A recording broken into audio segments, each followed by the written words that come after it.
Welcome to the Banker Lamp. Please enjoy the video.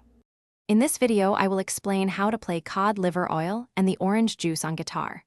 First, let's identify the song's key, which is typically G major. You'll need to master the primary open chords, G, C, D, and M. Focus on smooth transitions between these four chords. Practice switching slowly at first, ensuring each chord rings out clearly before moving to the next. This foundational step is crucial for building a solid performance.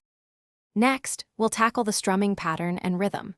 The main strumming pattern for the verses and chorus is a down-down-up-up-down-up motion.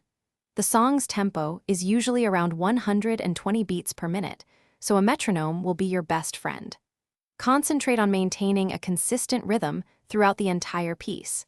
Pay close attention to the accents and dynamics to give the song its characteristic feel and energy. Now, let's dive into any distinctive lead melodies or fills that might be present. If there are fingerpicking sections, practice those slowly, focusing on individual note clarity. Often, these fills occur between vocal phrases or during instrumental breaks.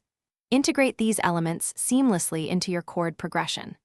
Listen carefully to the original recording to capture the nuances and timing of these more intricate parts. Finally, it's time to put all the learned sections together for a complete performance. Start by playing through the entire song at a slower tempo, gradually increasing your speed as you become more comfortable. Utilize a metronome for consistent timing and to improve your overall speed. Practice regularly for at least 15 to 20 minutes daily to build muscle memory and confidence. Enjoy playing this fun tune. Thanks for watching. If this was helpful, leave a like and consider subscribing. See you next time.